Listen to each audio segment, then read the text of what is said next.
हूँ राधिका राज और आप देख रहे हैं capital TV Uttar Pradesh. UP उपचुनाव से पहले राजा भैया ने बढ़ाई सियासी हलचल। क्या खत्म हो गई राजा भैया और सपा के बीच की नाराजगी? क्या अब सपा का साथ देंगे राजा भैया? सपा नेता के खिलाफ राजा भैया ने वापस लिया केस। क्या है पूरा मामला, बताएंगे विस्तार से इस रिपोर्ट में।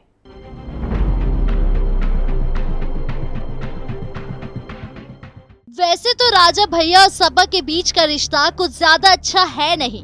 दोनों इसका मुख्य कारण कहीं न कहीं राजा भैया की विचारधारा और सपा की विचारधारा है। राजा भैया सनातनी विचारधारा के हैं, जिस वजह से उनका समर्थन बीजेपी को मिलता है। लेकिन अब इसी बीच कुछ ऐसा हुआ जिसने सबको हैरान कर दिया। ऐसा लग रहा है जैसे सपा और राजा भैया के बीच थोड़ी दूरी कम हुई है। दरअसल राजा भैया ने सपा नेता इंद्रजीत सरोज के खिलाफ 2019 के दायर किया गए केस को वापस ले लिया। वहीं इससे पहले उन्होंने 2024 के चुनाव में भी इंद्रजीत के पुष्पेंद्र सरोज को अपना समर्थन दिया था और नतीजा ये निकला कि पुष्पेंद्र तकरीबन 1 लाख वोटों से चुनाव जीत गए थे।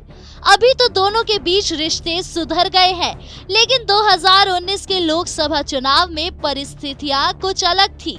उस वक्त सपा विधायक ने मंच से राजा भैया को लेकर तमाम तरह की बातें की, ऐसी बातें की जिसका सात्विकता से दूर दूर तक कोई लेना देना नहीं था। ये झूठे और तीखे हमले राजा भैया को हजम नहीं हुए, क्योंकि राजा भैया ना उस तरह की बयानबाजी करते हैं और ना ही सुनते हैं।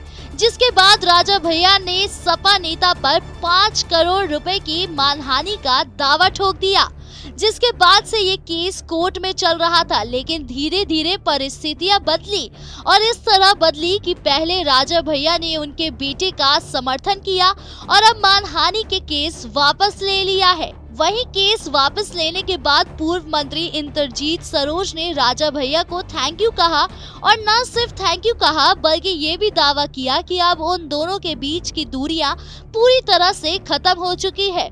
उस वक्त उन्होंने कहा, हम दोनों एक दूसरे के खिलाफ थे, जिसकी वजह से मैंने वो सब कुछ कहा, लेकिन अब मेरी उम्र हो चुकी है और अब मेरा बेटा चुनाव लड़ता है। उन्होंने ये भी कहा कि मेरे बेटे को राजा भैया की तरफ से पूरा समर्थन मिलता है। खैर, ये समर्थन तो लोकसभा चुनाव में देखने को मिल गया था। उनके समर्थन के बाद पुष्पेंद्र सरोज को ऐतिहासिक जीत मिली थी। ऐसी जीत वो हमेशा याद रखेंगे।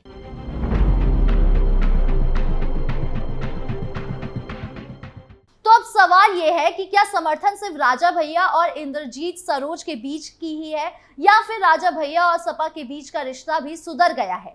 क्या ये दूरियां सिर्फ राजा भैया और इंद्रजीत के बीच कम हुई है, या फिर सपा और राजा भैया के बीच की दूरी भी कम हो गई है? अब ये तो आने वाला वक्त ही बताएगा। आपको क्या लगता है, कमेंट बॉक्स में जरूर बताएं और यूपी की तमाम बड़ी खबरों से जुड़े रहने के लिए देखिए कैपिटल टीवी उत्तर प्रदेश।